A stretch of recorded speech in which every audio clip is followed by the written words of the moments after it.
pitch is looped toward shortstop. Petroselli's back. He's got it. The Red Sox win. And it's pandemonium on the field. Welcome to the Great American Collectibles Show, brought to you each week by the National Sports Collectors Convention. Join us every Wednesday evening at 6:30 p.m. Eastern Standard Time and get the latest news from the greatest experts in the sports collectibles world. You can watch us on the Great American Collectibles Facebook page, as well as YouTube, or you can listen to us on Spotify, Pandora, iHeartRadio, or any of your favorite podcast platforms. And now your hosts, award-winning sports collectibles author Tom Zappola and Boston sports media personality John Mallory. Welcome, everybody. Look at these faces. 1, 2, 3. 3 really homely-looking guys, except for me. Come on, look at me. Look at this. Look at this profile. Seriously. Looks right? Nice. Yeah. That's nice. Landscape. Yeah. Welcome to the Great American Collectibles Show. Tom Zapp, my good friend and co-host, John Mallory, media personality out of the city of Boston, who no longer can work in the city of Boston, quite frankly. I can work. No, work you anywhere. got thrown out of there. I Get didn't out get of thrown here. out. You get please. I get tossed. I have integrity. Okay, but you pissed off. You pissed off a few people. Well, that's different. Yeah, sure. All right, listen. You can listen to us, by the way, on Spotify, iHeartRadio, Pandora, any of your favorite platforms, or on YouTube. We're all over the place. We've got a great show today. We got our good friend, Mr. Dan Wulkan from Memory Lane Auctions, and the marketing facilitator. You like that, David? That's a good one. Pretty That's cool. A good one. Yeah. Marketing facilitator for the National Sports Collectors Convention, Dave Marino, who is joining us. Dave's going to be with us for this first segment. Listen, before we get into this, our little PSA for the National. Hey, collector and sports fan, this one's for you. The National Sports Collectors Convention is teaming up with hobbyists like you to support Make-A-Wish Illinois and St. Jude Children's Research Hospital through the 2025 card-raising fundraising sweepstakes. And it's your chance to win big for a great cause. Iconic prizes are up for grabs, like a 1951 Bowman Mickey Mantle graded SGC 5, an 86 Fleer Michael Jordan PSA 8, and an incredible original painting by sports artist Murray Henderson titled Chicago Sports Legends. Here's how it works. Donate just $25 to enter. And yes, you can enter up to 40 times. The more you give, the more chance you have to win. And 100% of the proceeds are split evenly between St. Jude and the Make-A-Wish Illinois Foundation. Winners will be drawn on August 6th, and all items will be on display at the 45th National Sports Card Convention. So don't wait. Head to the nsccshow.com/card fundraising sweepstakes to enter today. That's nsccshow.com/card fundraising sweepstakes. You haven't been working on your letters. Collect, give back, and win big. Win big. That's what it's all about. All right, listen. And by the way, in the second, after the second segment, we have the second round of the GAX AI Sweet 16 NBA All-Time Tournament, powered by Danny Shapiro, the basketball savant, and sponsored by our good friend Paul Borges at PB Collectibles. Go to pbcollectibles.com for all of your great cards and sports memorabilia. And by the way, if you don't like our GAX AI Sweet 16 tournament, send all of your bitches to either Dan or to Paul. All right, let's talk to our good friends. First of all, Danny, out of the gate, what is this I Own It Now that you guys have on the website? It's actually for everybody but Boston Red Sox fans who can't understand the alphabet from A to Z and lowercase. So back to the I Own It Now marketplace. This is an incredible offering no one has ever done. It's more or less items that you can buy immediately. And when you're talking about holy grails, I'm going to name off a bunch that will kind of give you an idea as to where you kind of find this stuff. You know, this type of stuff, it just does not come up. So we're pretty proud to represent all these clients of ours that have these items. And if you want to, own it, you can own it now by contacting us. We do not post any prices on the website. So as a splattering of incredible stuff, 55 top Sandy Koufax rookie in a PSA 9. We've got a Ty Cobb game used bat from circa 1923 to 1925. It's graded a 9.5. Wow. We have a 52 look and see Rembrandt in a PSA 9, a 51 Bowman rookie in a 9, a Babe Ruth 1916 M101 PSA 4 blank back. Ty Cobb cards, the first to be considered the very first baseball card, the 1869 Peck and Snyder Red Stockings card, which is authentic. The Lou Gehrig Luckiest Man Speech original Type 1 photo. A 55 Clemente in a PSA 8.5. An unopened pack of 7980 Topps Hockey Wax, to try and get the Gretzky rookie. The original Type 1 photo to the Ty Cobb T206 image. I mean, this stuff just does not. Unbelievable. It doesn't come up for auction. So, Danny, there's no bidding on this. It's not an auction. Yeah, I mean, how does it work? We call you up, contact you, and you can buy it outright. John, 100%. You literally can just call us, and we don't post the prices because, people who are serious about it, who are interested, they're going to call us. Right. We don't want to post the prices because if they end up buying it privately, they don't want people to know what they paid for it. Sure. So again, we don't post the prices. No trades, none of that stuff, right? Sorry? No trades. No trades. Right now these are just fixed prices for these types of items. And they're very special items because they're pieces that a lot of the higher end advanced collectors are going to add them to their set registry. And I mean, a Namath in an 8.5, a Russell, a rookie in an 8, a Gehrig rookie in a 5. These are items that if you see these items come up in other auctions, they're reserved. These do not come up. And we're so against reserves, but that's you going to have any of them on display at the National? Yeah, we will have some of them on display at the National. Absolutely, we'll have a lot of them on display at the National. Danny, can I ask you, what was in terms of memory lane and the thought process? What was the genesis of this? Were you feeling that maybe some of these items were being kind of lost in the shuffle in auctions? How did this come about? A lot of this stuff, when it's in auction, like I said before, is just reserved. And rather than put this in an auction, and we don't do reserves in our auction, we run a very straightforward auction, so people win it. And, it's the whole idea behind it is that you can buy it right away and you can own it and you're done. You add it to the set registry, which was an incredible invention, because it keeps people, no matter if you're young or old, it keeps people competing and it makes it fun. So, Dave, are you a collector? Massive, unfortunately. Really? What is your specialty? Oh God, I have so many little pockets of my collection at this point. Anything Yankees, because the Yankees are way better than the Red Sox. Everyone should remember that. I collect. Oh, wait, hold. Those are the Yankees that have not won a championship now in how many? I think Dave was talking. I digress. I think we have a few championships, and probably a few more than the Red Sox, right? So I'm talking about we're talking about after color TV now, though. The 2000s have not been great to the Yankees. Lots of hope, lots of promise, not much delivery.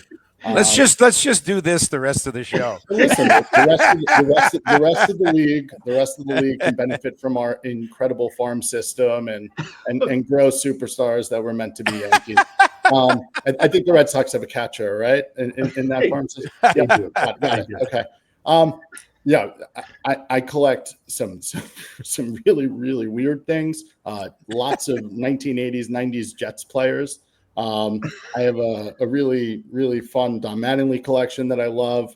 I collect items from all of the events that we do, which is a fun new little collection I'm building.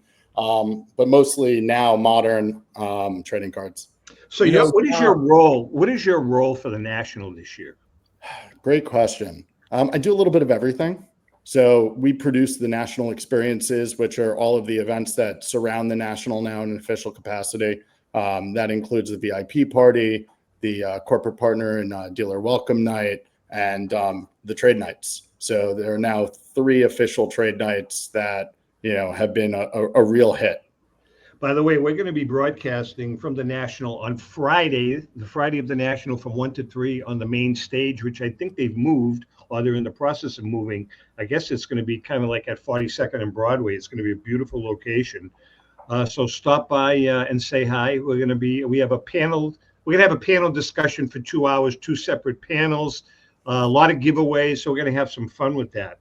So, David, how long? Zap, is it going to be? It's going to be someone other than you for 2 hours talking, right? Well, yeah. To be honest with you, yes. Okay, good. First hour is going to be co-hosted by myself, Joe Orlando. Oh, great. Al Crisafoli from Love of the Game, and Brian Dwyer from REA Auctions.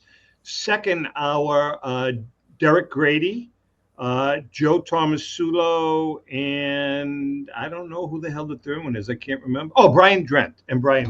So that's a good crew. Yeah. I invited Dan, but he blew me off, which is fine, Dan. That's not a problem. Hey, Tom, let's get back to David. You asked him about his collection. I love the story he told about finding out, with his cousins having stuff. I'd love to hear that again. I think that's so cool and authentic. Yeah, that is it's a weird path that my life has taken. But I found out about a year ago that my father's cousins were pretty big in the hobby in the 70s, 80s, and 90s, and unfortunately, they left the breadth of their collection at my grandmother's apartment, and it was all destroyed. Which is horrible. But they were responsible for a lot of the card shows in the New York area in the 80s and early 90s, and kind of funny that my path in life has taken me here down a very windy road. Very cool. Sentimental. That's cool. So how long have you been working with Joe? I mean, is this your first gig with Joe Drellick and the gang there, or have you worked off and on with him? No, so it's kind of funny. Joe and I became friends about a year and a half before JBJ became show management of the National. And I was building an event. I created an event called the Mint Collective in Las Vegas. Oh, sure. And, I spent about 2.5 years really focused on building that. And we brought in IMG as a partner, and IMG really took it to greater lengths. But after Mint Collective kind of rolled into what it rolled into, Joe asked me to come and join him and help him, with the Philly show. And we've spent, the last 2.5 years together. I've been assisting on kind of reimagining what that show can look like and bringing on corporate partners. And, I came to the National, and it's been a really, really, wild ride, because the National was kind of, that tentpole event that I fell in love with, that like really brought me into the space. My first National was 21, and I was walking around, there's something about dealer focused shows that show you what the collector's experience is. Right. Can you go ahead? No, finish. Go ahead. Finish up, Dave. Go ahead. No, I think that, with Mint Collective, we really took a focus on, bringing in the right dealers, and then being able to work with Joe and Jim and Brian on their shows. You really see where the heart of this hobby is. And, it truly is in the collector's experience and not necessarily the hype and value experience. So, that's really where I gravitate.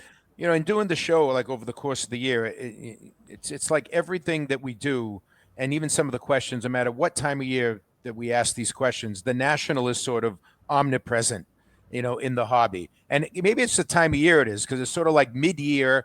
You had a little bit of 2025 now, and then it's kind of a springboard into the fall, the holiday season. Both you guys, because you bring in different perspectives. Dan from an auction house perspective, Dave as both a collector and now someone who's involved in the planning of the National. What does this event mean to the business and put it in perspective as to, its full meaning to what you guys do. We'll start with you, Danny. Mark my words, this show is going to be probably the best show, the best national ever. And I'll tell you why.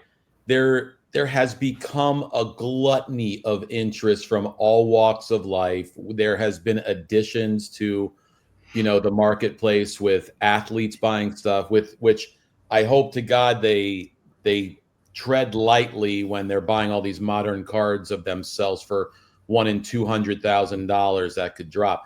But as far as like seeing clients bringing the Hall of Fame of stuff to show people, to display, to get them to interact with us, like Memory Lane has always been known for bringing a game used Gehrig bat for people to hold. Take a picture with a T206 Honus Wagner. It is a lot about the sales, and everybody wants to make money, but it's also about bringing in the kids and the fathers and having that father-son connection to hold a piece of, a piece of Hall of Fame history, and make it more interactive, as well as blowing people away with, we're bringing a couple books signed by Disney. We have a book signed by Martin Luther King, Coretta Scott King, and Ralph Abernathy. I mean, it's just bringing stuff that even if it doesn't sell, someone can hold a letter of Albert Einstein or a T206 Wagner. Well, I was going to say, but you also have the two T206 collection books signed by Tom Zappler, Lou Blasi, and Joe Orlando, correct? Yeah, they're tough sales, so we're going to be giving those away for free to the first 5 people that. No, your books are first class. To be honest, your books are first class, and they're I'm teasing. beautiful. You know that. Yeah, and they're beautiful, and it's that's the type of item. When we have clients come over to the office and we buy a lot of those books, they're blown away at the aesthetics of it.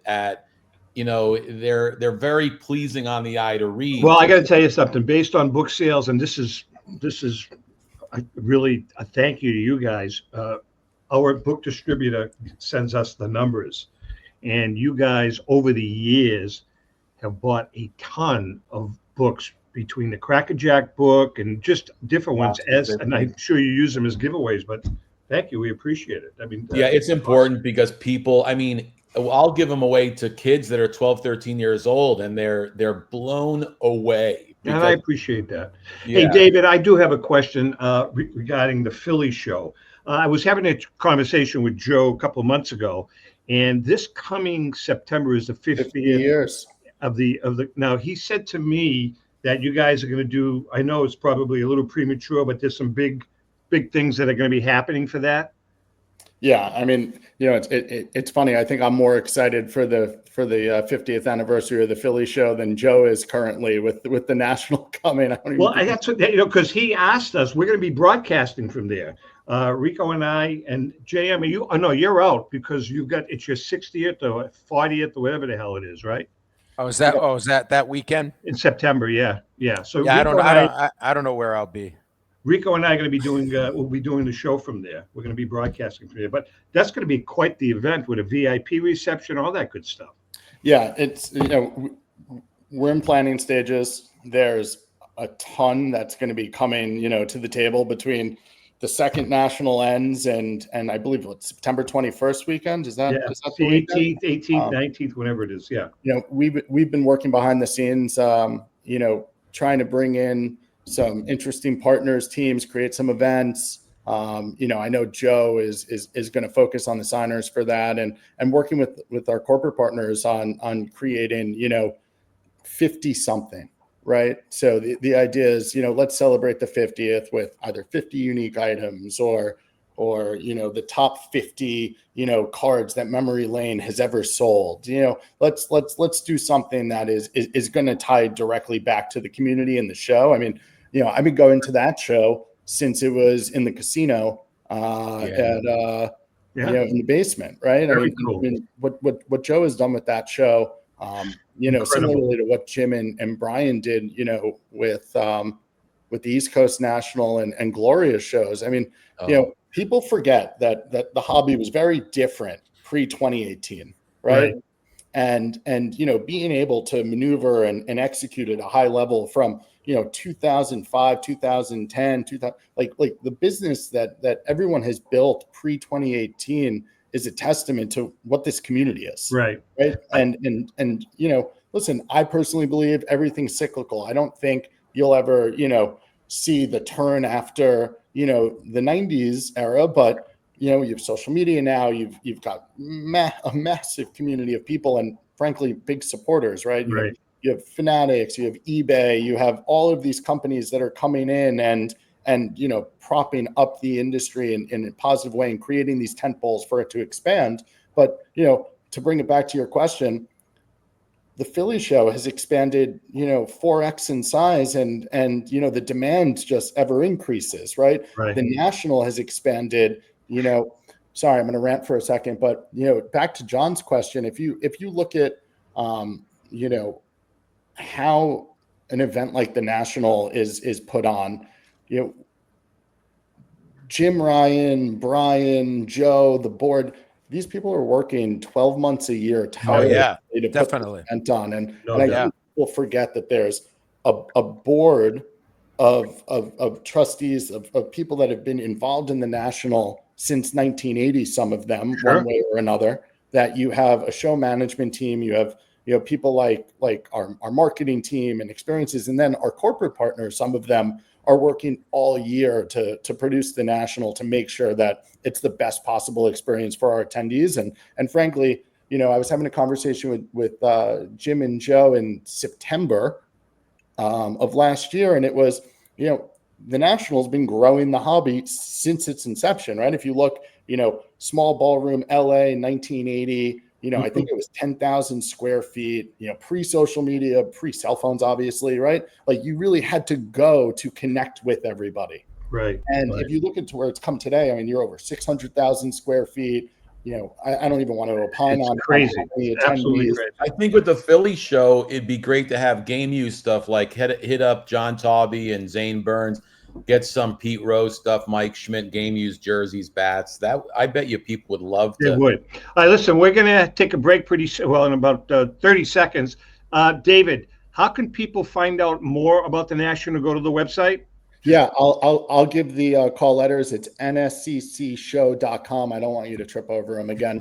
And by the way, Tom, Man, this is a tough room. This is a real tough room. This isn't my normal backdrop, right? Normally I'm in my office. This isn't. You look like you're in a men's room, a public men's room. Where are you? No, I'm in a train station. Oh, okay.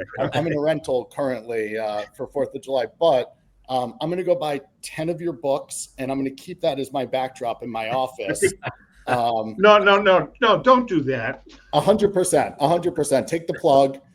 Every single call I'm on, it's going to be, the Tom Zappala series of books in my background. All right, listen, we're going to have you on again. You get it. You understand what we're all about, which is great. All right, we're going to take a quick break. When we come back, the AI GAX NBA tournament results of the second round, and then Danny's going to be with us for the whole hour. Hang in there.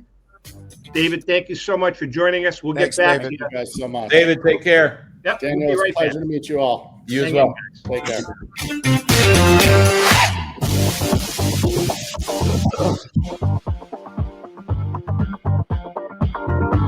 I'm Rebecca Curry, a two-time child cancer survivor, recipient, and advocate for Lucy's Love Bus. The mission of Lucy's Love Bus, 501c3 nonprofit, is to provide joy, comfort, and quality of life for the entire family of children with cancer.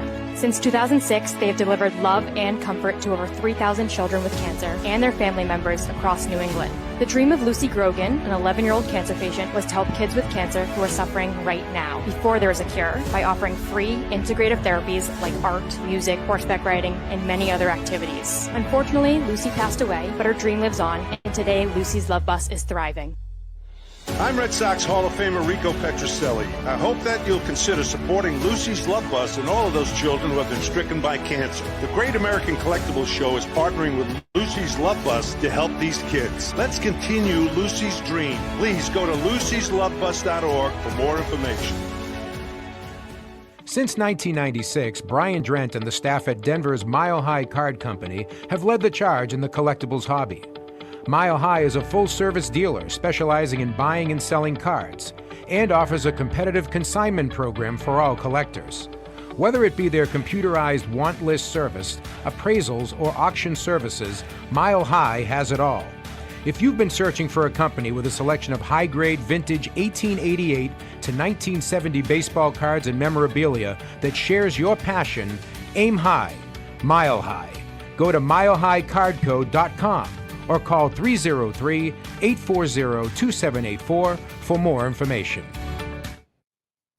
For more than 30 years, Robert Edward Auctions has been the industry leader when it comes to helping you realize the most money for your baseball cards and sports memorabilia. In addition to their unparalleled reputation for honesty and integrity, they reach the largest number of bidders in the business and offer lower seller's fees, as well as generous cash advances up front on your valuable material. Contact them today at 908-226-9900. That's 908-226-9900 or at robertedwardauction.com. This is Brian Drent, president of Mile High Card Company. Is your sports card and memorabilia collection properly insured? For easily replaced personal property, homeowners insurance is all most people need. But for prized possessions that you may have spent a lifetime collecting, it doesn't go nearly far enough. Collectibles Insurance Services has been insuring for over 50 years.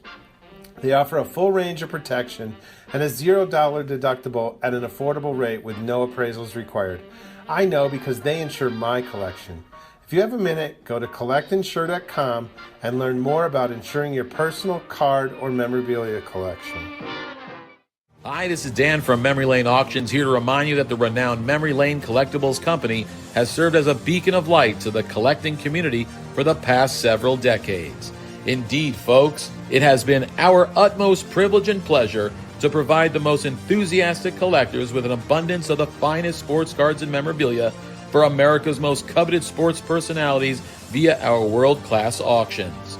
Whether you choose either a private sale transaction or the auction route, Memory Lane cordially invites you to reach out to us to maximize the value of your prized possessions.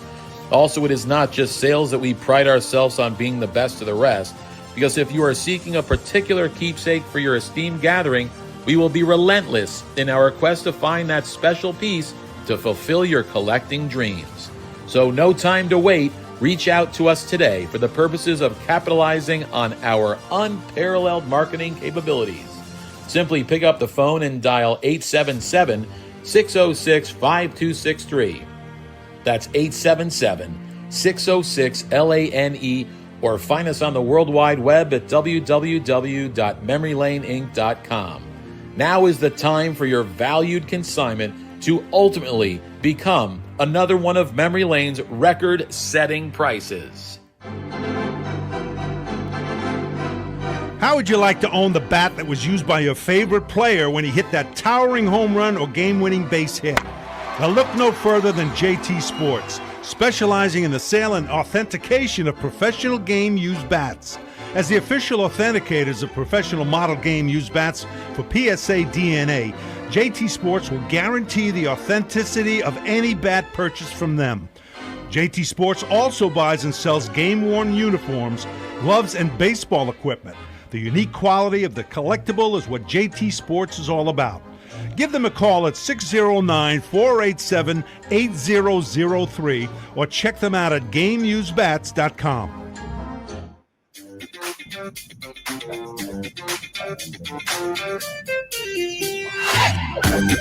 Okay, we are back. And Danny, what was that?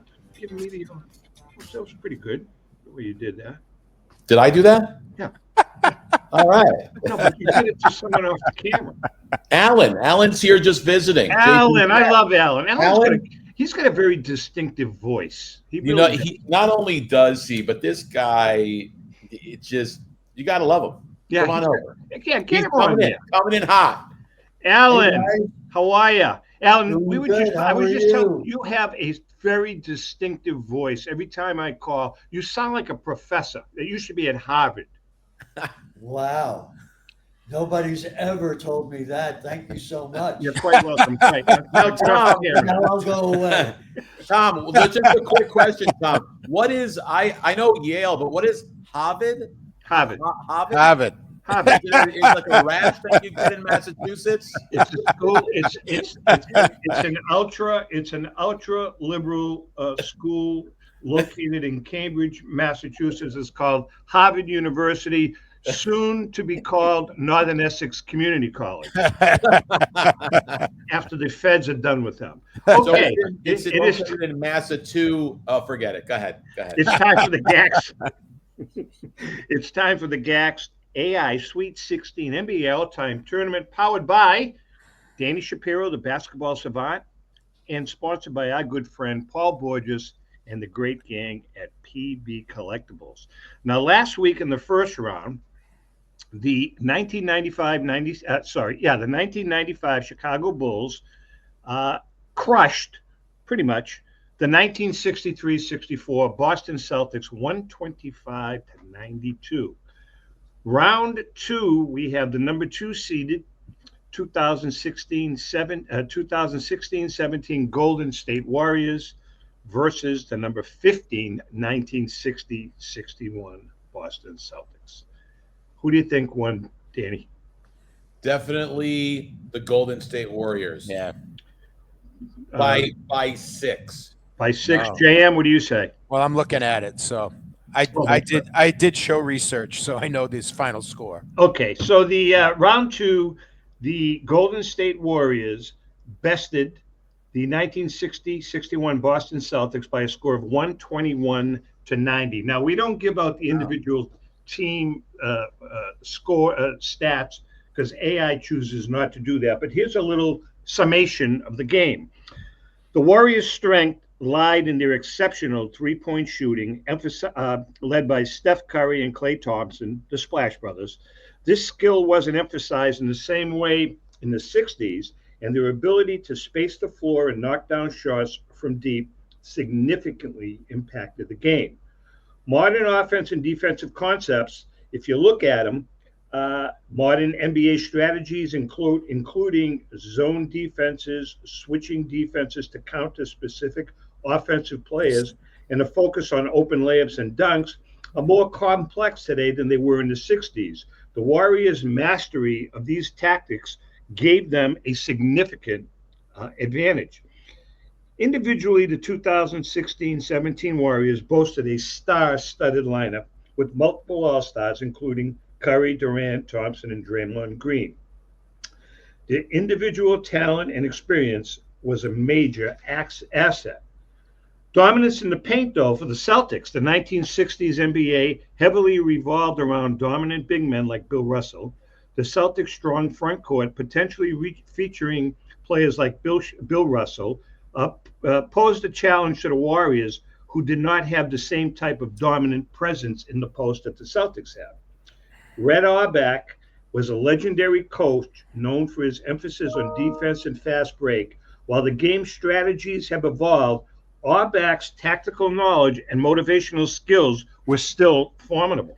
So they lost by 31. Well, no, they didn't. It wasn't a lot of tactical or motivation there. While the 1960-61 Celtics were a great team with players like Russell, Bob Cousy, Tommy Heinsohn, Sam Jones, and Bill Sharman, their game style and resources were not well equipped to handle the Warriors' advanced offense and modern game. The difference also in the importance of the three-point shot alone made a significant difference. So can I ask a question? Yes, fire away. And maybe it's not you, maybe you don't know, maybe Danny has to answer this. In these games, is there a three-point line? There is a three-point line, yes. Okay, then this whole thing is flawed. No, it isn't, because it is, because the guys in 60-61 didn't shoot threes. That's what I'm saying. Well, see, you're missing the point here. The guys in 60-61 did not shoot threes, but we're going to assume that they had the ability to They didn't even take shots from that far away. That's the point. They were great. They were good. Sam Jones was a great shooter. What are you kidding me? But he didn't take shots from that far away. What I'm saying, you know why? Because back then it was stupid to take a shot from that far away. I clearly agree with what you're saying. However, they had the ability to take those shots. Why would you take it, though? This is where AI fails. This is where analytics fails. Why would you take that shot in 1960-61 unless the buzzer was sounding and there was no time left on the clock? No, I think we can agree to disagree on this one, because if the 61 Every team from the 2000s, especially the late 2000s, is going to beat every team from a pre 3-point shot era. Daniel, Every team is going to beat that team. Daniel, what do you think?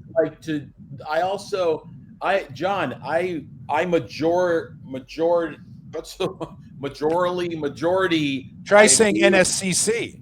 I agree with you, NSCC. See, arigato. So, as far as I think the game was quicker back then with like hitting the 2-point shots, the passes, and the orchestration of the, all the plays that are being done. As far as I still think, it could be comparable because as the game's going back then, there was good defense, but I think the defense is better today. I mean, there's a fine line between, I think, a lot of something, JM, and I still think a guy like a Jerry West, a guy like a Rick Barry, those guys could have hit threes all day long. Absolutely. Listen, I'm not saying that if you took the 72, 73 Lakers and put them in today with the 3-point line that they couldn't hit the shot because they would want to take the shot because it's worth 3 points. Right. What I'm saying is back then, why would you take that shot?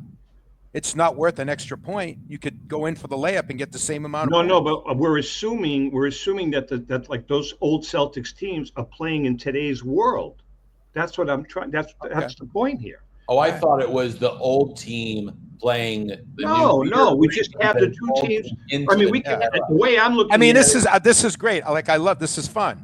I'm not saying let's not do this. I'm just saying it's kind of flawed because the 3-point shot is the biggest change in basketball ever. And I'm assuming that they're playing to today's standards, both teams. So you've got whoever it is, the 72 Lakers, if they're playing the 85 or 86 Celtics, they're playing to today's standards. Now flip it. How about the 80s teams going into the 60s? I think they would really crush. Honestly, I think they would really, really crush those teams. Yeah. I think it would be worse. Yeah, I mean, look, there's you can play this game, and AI doesn't. What the bottom line is? The bottom line is that if you look at the pairings, Lou, we don't have that, right? Can you? Yeah. If you look at the pairings, okay, and you really take a hard look at them, you're going to see that as we get closer, the talent level is going to get closer with the years played. But there are still some great games. There's no doubt. No, and this is great, and it's fun to do, and this is what people love to do. They love to compare eras and all that. But the basketball, maybe even unlike any other game, is you can't compare other than football because now you can't hit anybody in football. Can't hit the quarterback, can't hit the receiver, can't play defense in football anymore. But like in basketball, the other thing is, and I'm not saying today's teams wouldn't be successful, but do you really think that Kevin Durant is going to float down the lane like he does now in 1987? No. He's going on his ass if he's playing the Pistons, by the way, the Celtics, or anyone else. Okay? I just watched that LA Lakers and the Celtics. I forgot what a fierce rivalry that was with guys like Kurt Rambis getting clotheslined. And Zap, the Pistons, the Knicks. Bill Laimbeer. Those guys, it's a different brand because they let them play. Yeah. They let him play. It's just basketball. If Kevin Durant, you're right. If Kevin Durant did that today, I mean, back then he would have gotten his head taken off. I mean, he's a great player. I'm not taking anything away. He's a game-changing player, but it's the era was different, man. You can't do the things today that you could do back then. Yeah, everything's a review these days. Yeah. Everything's like, that's right. And that, you know what? Real quick, with all the reviews going on, check this out. It gives them an eternity. So the game is all about it gives them an eternity to rest. Yeah. And if they're resting, that's not fair because. And Dan, you bring up a great point, and our guy here, and we'll get on because no, it's not the whole show. But Larry Bird, okay, he's the guy I always point to. Larry Bird rebounded. He went inside brought the ball inside. He dove for loose balls. Yeah. Larry Bird played today. He would camp out at the 3-point line, score about 35 points a game, and play 20 years. because he didn't need to be as physical as he was. Totally they're different. soft. And not just him. They're There's a lot of other Thank guys you. you could say that about too. All right, let's get back to Mr. Wulkan. Danny, can you give us some tidbits about your September auction? You got any Yeah, cool there's stuff? some really. I actually have a little bit of a cheat sheet. There's some really good cards. There's a T3 Ty Cobb with a checklist back PSA 5. We have a 52 Mantle rookie that's authentic, but still, I remember when those cards were like $4 or $5 grand. Now they're like 40 to 50,000, depending on how they present themselves. Just with a, that rookie card. We have a 51 Bowman PSA 6 Mantle rookie, T206 Cobb, the portrait green Piedmont, a PSA 6. We have a 65 Topps complete graded set. That will be sold. The name is going to be sold separately, but that can be combined if you want to win the whole entire set. A 49 Bowman SGC 8 on the Satchel Page, a 53 Topps Mantle in a PSA 7, a 62 Topps Mantle in a PSA 8, a 67 Topps Football Complete PSA graded set. So a lot of PSA graded sets in the football category. A lot of high-end 8s, Clemente and Koufax. A lot of those cards. A real nice Babe Ruth single sign baseball. What I love, a 57 Topps hockey set, near complete PSA graded set in all 8s. Very cool. A Jordan rookie card and a PSA 8.5, a bunch of really cool stuff. And just to let everybody know, we're still accepting consignments and, up even to the national. And, we're going to move forward with that. Hey, Danny, what's the thought process when you guys get a call from a collector, someone that has a great item or a great set? What's the thought process with you guys at Memory Lane in terms, okay, where do we place this? Do we put it in the September auction? Do we wait closer to the holidays? Is this something we want to, promo before the national? What's that like for you guys? It's a great question. And here's what happened years ago. Things were, with the holidays, you'd put certain stuff in and you'd make it gear it more towards that. Or the season, if it's football season or baseball season, you want to promote, the baseball cards more during baseball season. Now, it doesn't matter if you have football, in April. I mean, it doesn't matter if there's no timing because the collectors have become so advanced that sidebar, they'll buy the card before they pay their mortgage. So it doesn't matter, what season it is or, really what, time of year it is. They're going to buy the card. They love it. They're going to buy it. Cool. We are chatting with Dan Wulkan. Before we take another break, we got a few minutes. Dan, there's a lot of things happening in the hobby. I have a concern. You're a vintage guy. I think JM is kind of a vintage guy. I know Rico is, and JP. Is the vintage market losing steam because of the influx of young collectors, young traders, young guns that are flipping cards, trading cards, really focusing on signed rookie autographs? Is there a transition taking place, Dan? No, I don't think so. I think when you say young, you'd say young years ago would be like people in their 40s that are collecting. I'm talking 13, 14, 15, Right. 18. Now it's those kids that are collecting that, but you still see, young as in guys that are transitioning from, doing the modern and buying, young kids, like you said, 15, 20 years old. They're getting into that vintage side because they know that that's a safe place to park their money. So you are seeing that where they're starting to grab. In other words, if they have a portfolio of 80%, I mean, they're starting to bring in some of that vintage material. I don't think it's more the percentages where I think it's they're going to buy and sell and they're going to flip the modern and then they're going to grab the profit and parlay it little by little into the vintage. But, it's you got these athletes that are going to the Fanatic shows that are dropping $25K. Right. Exactly. Hard. So I think from this day on, we're going to see that there's interest in everything. There isn't anything that's kind of like going up or down because of the other side. I think it's just a gluttony, like I said before, of interest in everything. There's a buyer for a cup of water. Right. So there's a buyer for anything. So as far as that's concerned, you have the demographic is like from when you can start talking to visiting the GOD. And Zap, the other thing, and I think it's a great point that you brought up, is that a lot of these young collectors or even new collectors who aren't necessarily young, is they're not stupid. They're doing their homework. Yeah. Whether it's online, I know we talk about these influencers, what have you. So, and a lot of them, let's face it, are also in it for the money.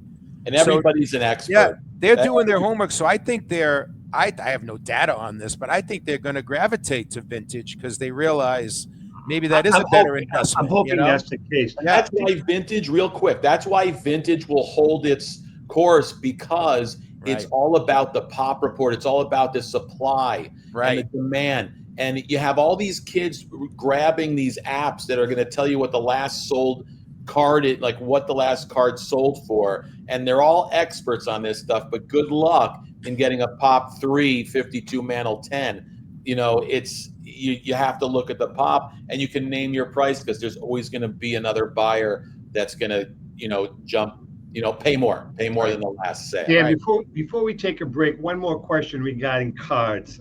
WNBA, good investment? It's not a matter of the quote unquote investment. I think it's something, if you love the sport, these players come out and they're so popular right away. Cooper Flagg, I'm saying WNBA. Right, like either WNBA, like the younger players. Yeah, I mean it's a fun investment to see it, take off, but I think a lot of that stuff is fad. It's a fad, and it's in and out because you pay $200,000 for a Caitlin Clark card. Right. And then a year later, there's another one of one. See, that's And and it's funny, Dana, you mentioned Cooper Flagg just in passing, because if you buy a Cooper Flagg card now, then you should probably sell it before the season starts. Yeah, and because you don't know what this kid's going to do. You really don't. But the cards have already peaked. You ask about an investment. Yeah. That's when you buy low and hope the guy's going to do well, or hope the girl's going to do well.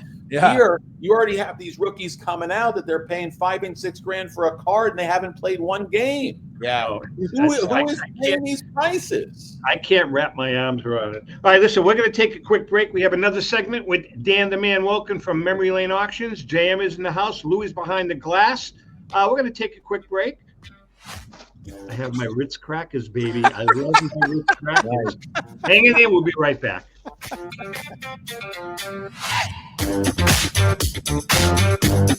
I'm Rebecca Curry, a two-time child cancer survivor, recipient, and advocate for Lucy's Love Bus. The mission of Lucy's Love Bus, 501c3 nonprofit, is to provide joy, comfort, and quality of life for the entire family of children with cancer. Since 2006, they have delivered love and comfort to over 3,000 children with cancer and their family members across New England. The dream of Lucy Grogan, an 11-year-old cancer patient, was to help kids with cancer who are suffering right now, before there is a cure, by offering free, integrative therapies like art, music, horseback riding, and many other activities. Unfortunately, Lucy passed away, but her dream lives on, and today Lucy's Love Bus is thriving. I'm Red Sox Hall of Famer Rico Petroselli. I hope that you'll consider supporting Lucy's Love Bus and all of those children who have been stricken by cancer. The Great American Collectibles Show is partnering with Lucy's Love Bus to help these kids. Let's continue Lucy's dream. Please go to lucyslovebus.org for more information. Pristine Auction is a family-owned and operated online auction specializing in autographed memorabilia, sports cards, coins, art, and collectibles. Since their founding in 2010, they've grown to 2 facilities in Phoenix, Arizona, totaling over 60,000 square feet. Jared Cavalier and an incredible staff of over 150 team members serve a very large customer base and enjoy every minute of it. By working with leading authentication companies, Pristine ensures all items are 100% authentic. In addition, third-party authenticators regularly travel to Pristine Auction to provide authentication services on site. Pristine Auction strives to operate its business in a way that's honoring to God, their families, and their customers. With a strong focus on speed, quality, and premier customer service, Their mission is to be the leading online auction for every level of collector and fan. Pristine also works for Hope Sports and Identity Hoops International, traveling to Mexico to build houses for the less fortunate. Pristine Auction offers several online auction formats with thousands of auctions ending each day.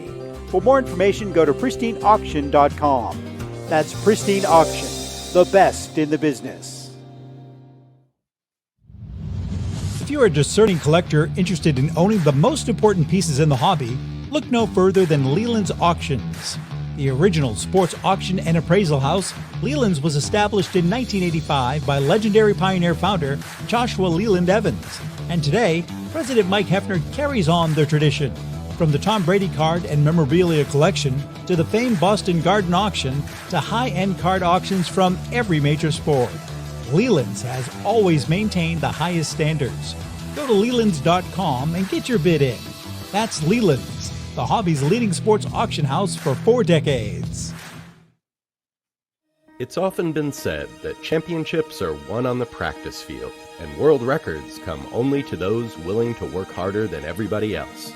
Heritage Auctions is the world's largest collectibles auctioneer because we believe that becoming the best is only an invitation to the challenge of remaining the best.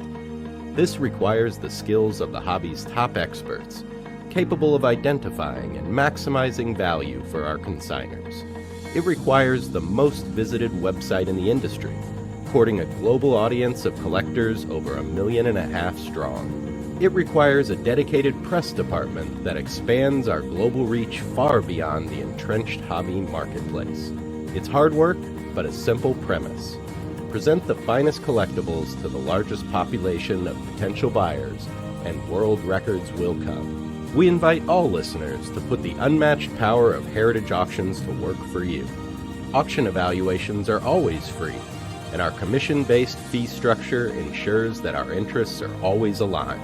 The highest possible price for your collectibles. There will always be new world records to chase, so let's chase them together.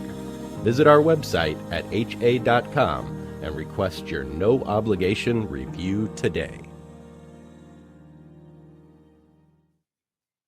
Hi, this is Dan from Memory Lane Auctions, here to remind you that the renowned Memory Lane Collectibles Company has served as a beacon of light to the collecting community for the past several decades. Indeed, folks, it has been our utmost privilege and pleasure to provide the most enthusiastic collectors with an abundance of the finest sports cards and memorabilia for America's most coveted sports personalities via our world-class auctions. Whether you choose either a private sale transaction or the auction route, Memory Lane cordially invites you to reach out to us to maximize the value of your prized possessions.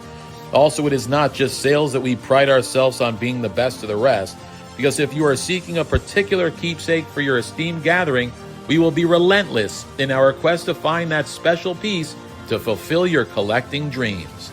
So no time to wait. Reach out to us today for the purposes of capitalizing on our unparalleled marketing capabilities. Simply pick up the phone and dial 877-606-5263. That's 877-606-LANE, or find us on the World Wide Web at www.memorylaneinc.com. Now is the time for your valued consignment to ultimately become another one of Memory Lane's record-setting prices.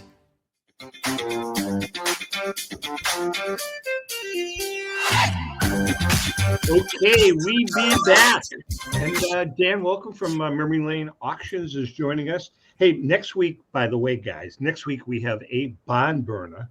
We have the 85-86 Boston Celtics, seeded number 3, against the 1970-71 Milwaukee Bucks with Lou Alcindor, or Jabbar, Bobby Dandridge, Oscar Robertson. That's going to be a hell of a game. Be a good game. I think so. 70-71, who are they playing? 85-86 Celtics with Parrish, McHale, Bird against Jabbar, Dandridge. Celtics will win because Jabbar is going to throw the hook and it's going to take up too much time. Could be. Celtics are going. Well, they're going to win that game. Yeah. Well, we don't know. We don't know. No, they're going to win that game. 118-93. We'll see. It's All about right, right. listen, we have a new sponsor, JM. Why don't you welcome our good friends, our new good friends at Finkelmeyer Insurance Agency. I will, buddy. Finkelmeyer Insurance Agency has been insuring collectibles since the early 1980s. The late Tom Finkelmeyer scripted the original sports memorabilia insurance policy when no one else in the industry was insuring sports collectibles. A lifelong collector of sports cards, Tom Sr. instilled a love of collecting in Tom Jr., the current president of Finkelmeyer Insurance Agency. Tom Finkelmeyer Jr., with 3 decades of insurance experience, has paired that expertise with 50 years of collecting. With a litany of professional designations, including counseling and risk management, Tom covers every aspect of your collectible insurance needs. Unlike some of the companies that sell collectibles insurance directly to the consumer online, Finkelmeyer Insurance Agency is the only independent retail agent who specializes in sports memorabilia and collectibles nationwide, representing all major companies that sell collectibles insurance. There is no agent that insures more collectors, dealers, appraisers, auctioneers, or events in the collectibles hobby than Finkelmeyer Insurance. Our good friend and hobby legend John Toby of JT Sports has been using Finkelmeyer Insurance for over 20 years. For more information, go to thefia.com. That's thefia.com. That's Finkelmeyer Insurance, where collecting is our passion. I'd love to do a show with John Tauby. John, would you? We'll get you on. John was on with us last week. Last week or the week before. He's just such a solid to be. We're going to have fun because this next in Florida this coming winter. I'm on the East Coast, and Rico and his wife Elsie are relocating near us, about a mile from us. Oh, nice. And Tauby just bought a place about 20 minutes from us. Oh, that's so cool. Yeah. So is there anybody down there under 80? Me. John. Anyways, John's going to be joining us quite a bit over the winter. We're going to have some fun. Dan, I want to ask you a question. With the opening now of allowing Rose, Jackson, Chick Gandil, Buck Weaver, all those guys now are off the hook. And I've asked this question over the last several weeks to our co-host and guests. What's your view of the value of their memorabilia and cards? Is it going to go up? And if it's going to go up, is it only temporary? I mean, obviously Jackson, you put him off to the side, but the rest of them, including Rose. I don't think it's going to go up or down. I think it's going to stay pretty stable, but it's going to sell and be more popular. Like things will start to move a lot quicker. I think that there already has been a lot more interest, and especially with people putting together Hall of Fame sets, Hall of Fame autographs. They're going to be looking like for the next Joe Jackson to put on the PSA set registry, to spike their GPA. But I think there'll be more interest in buying the items and that they'll sell. Not a matter of, they're not going to spike. They're not going to go too crazy, go way up in value. And the thing, Danny, is they still have to be voted in. I mean, just because they're eligible, that doesn't mean the writers are going to put them in.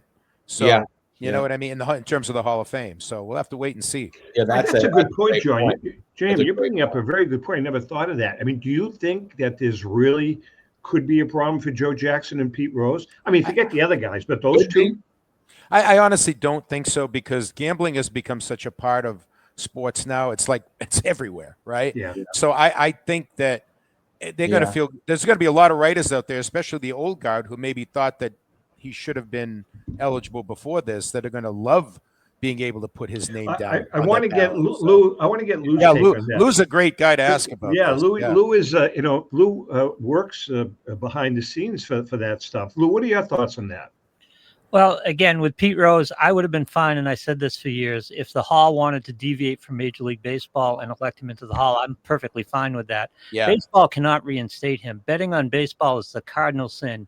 It was there all along. You can't have that as part of the game. But the Hall can deviate. So Rose in wouldn't be a problem for me. Rose in isn't a problem for me. He's not going to work in Major League Baseball, obviously. So I don't have a problem with this. My thing about the Hall of Fame is it's a hall of stories. You can tell a Pete Rose story. Put him in, bring him to the plaque, tell the story, all of it, the good, the bad. You're right. You're right. Schilling should be in, Bond should be in, Clemens should be in, McGuire should be in. Put them in look at the plaque, tell the stories, good and bad, because that's what the Hall is all There's about. nothing wrong with you putting on that plaque was part of, and whatever. Yeah, I don't think I'd have a problem with that. I agree with you, Lou, and I think that's eventually what's going to happen. Tell me a Howard Danes story, and the Hall of Fame is making a joke of itself. The writers are making a joke of themselves because tell me a Scott Rowland story. Tell me a Howard. You can't do it. Kurt Schilling, I've got 6 of them. 100%. I love the idea. What you said. It's the Hall of Stories. 100%, Lou. That's a perfect way to say it. Right? It's the old. Isn't it the old line? Can I write the history of baseball without mentioning Harold Baines and Scott Rowland? I could write it right now. No, here's where I get into trouble, because in New York, I got in trouble quite a lot because I said the worst athlete in any Hall of Fame is Joe Namath. But you can't write the story of the NFL without Joe Namath. He has to be in the Hall. Yeah. And you can't write the story of baseball without Kurt Schilling. You're right. Or Mark McGuire. He saved baseball. You're right. Right? You're right. Yes, true. Great point. Well, you know something, you're opening up my eyes, Louis, because I was always adamant that those guys had no business in the Hall, Bonds especially because his head was the size of my body. However, with that being said, that might be more commentary on your body, by the way. Well, the way you're presenting it now, Lou, I don't think I'd have a problem with that. I really don't. As long as the story is there and you're not trying to hide anything. I'm in the Ken Caminiti camp. I believe 60, 70, 75% of players were using 2 guys hit 70 homers. Yeah. Right? In that era, he put himself above in that era, even with everything that was going on. And I'm not a fan of steroids, but you got to have the hand-eye coordination, don't you? 100%. Yeah. You still have to have that Jedi hand-eye coordination to connect with the ball. The two guys that hit 70s weren't scrubs. No, I agree. They weren't scrubs. I agree with that. Rico has. We're pressed for time here, but Rico has told me stories, and obviously I'm not going to mention names, but prominent players that we all know that is like, wow. I mean, one of his teammates from way back, they used to call them greenies, amphetamines. Oh, yeah. Yep. Sure. He was doing 10 a game. Yeah. Doc Ellis. Wasn't Doc Ellis doing that? No, Doc Ellis was tripping when he was pitching. LSD, right? He was doing LSD. So anyway. By the way, does anyone who ever saw Jeff Bagwell believe he wasn't doing steroids? Yeah, I agree with that. That's a good point. Good point. And then, of course, who was the kid from Baltimore? Brady Anderson. Brady Anderson, right. Oh, man. The guy hits 10 home runs one year, like 140 the next. All right, listen, Dan, we're just about out of time. As always, man, we love having you. You've been with us. You guys. You and JP have been with us since day one. We are now in our ninth. We're in our 9th year, man. We're in our 9th year. That's great. That's really cool. It really is cool, man. I mean, Mallory had hair. He had hair when we started. Not really, but I hadn't gone the full shave. But you were Tom. You were only 76. Love you, Danny. Don, send a check to Memory Lane. That's. Oh, by the way, Dan, just September 18th, you've got a couple of really cool items in there. Like, do you have any good contracts that are going to be in there? Here we go. It's Grover, the Grover from Sesame Street. His contract, Mr. Alexander. No, Grover Alexander. Bid big and bid often. www.memorylaneinc.com. And by the way, I don't know if you know this, but that contract is a story behind it. You know the story because he went into the office after the year after Walter Johnson signed his contract. And he was coming off the triple crown of pitching, and he said, "I want to get what he's getting." That's the story behind the story. Text that to me on a serious note. Text that to me. I will. I'll give you the whole story. It's a cool story. That's why I bought it. Very cool. And don't forget to bid on it, Mallory.